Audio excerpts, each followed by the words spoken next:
markets are nosediving on this Thursday morning, tracking global markets deep into the red. On Wednesday, Trump declared a national economic emergency and announced a minimum 10% tariffs on all countries starting on April 5th, and over 180 countries and territories will face these reciprocal tariffs under his new trade policy.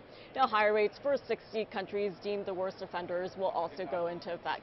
Countries that are deemed bad actors will face higher rates, such as 24% on Japan, 20% on the EU, effective April 9th, while China will face a new 34% tariff, bringing the total to 54%.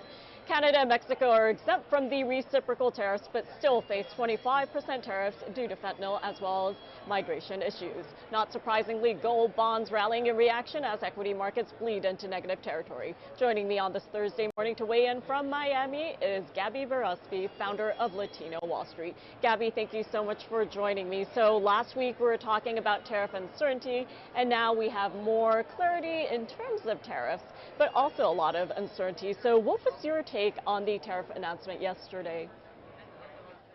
Well, I think it's very interesting the metaphor that Trump said, right? So his metaphor was the operation's done, the patient survived, and the patient will be stronger. So I think that's what we're trying to do. You know, everyone who has accomplished anything big financially with it, and anything really knows that sometimes you have to make a sacrifice, right? There has to be like those difficult decisions that you need to take in order to have better result down the line. So I think that's exactly what's happening.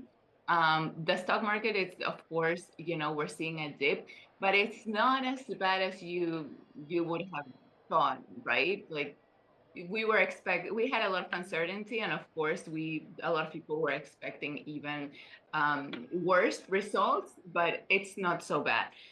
And I think right now the key point is going to be how our country is going to respond. There's already multiple countries that are saying, this is unacceptable. We're going to fight back.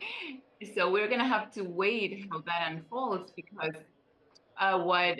what the administration is saying is that if someone fights back with a reciprocal tariff, then they're going to also fight back. So then we're going to see reciprocal tariffs, unreciprocal tariffs, unreciprocal tariffs, and that's the definition of a trade war, right? So I think what happens next will depend on all these countries, and if we see any negotiations on the table, or if it's just going to be a crazy war. And Gabby, as you mentioned, on this Thursday morning, we're looking at the Dow, NASDAQ, S&P 500 down, all at least 3% so far. But for Main Street, when we think about the American consumer and spending, that makes up about 2/3 of GDP in the U.S. economy. We know that we've been hearing from companies cutting back on their guidance as well as outlook. And in just a few short days, we'll kick off earnings season as well. So how do you think tariffs will affect Americans out there as well as businesses, not to mention their investments and their retirement accounts?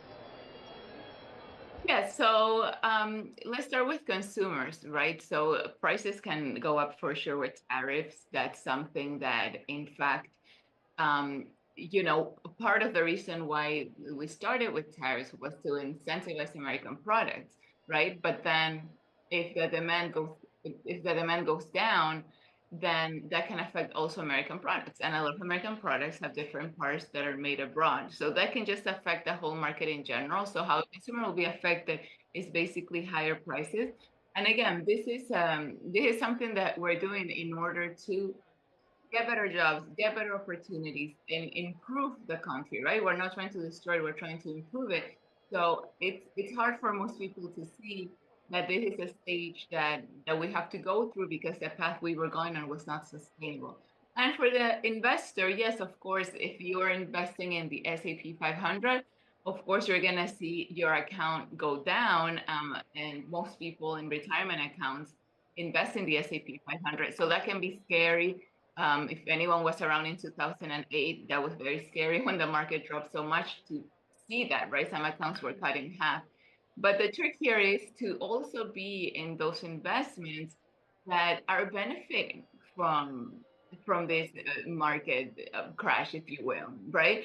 So gold, for example, has stayed extremely strong throughout this whole stage, and the projections is that we will remain even stronger because as uncertainty increases and volatility goes up, then investors will be looking for that safe haven, that inflation hedge, that goal, right? That kind of solves that inflation problem that most people are afraid about. So I think it's also looking at it in from a perspective of, okay, everything's going down or most things are going down in the stock market. Where's the opportunity here? Because there's always something that goes up.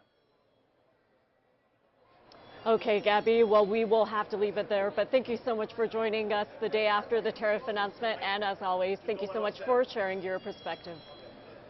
Thank you.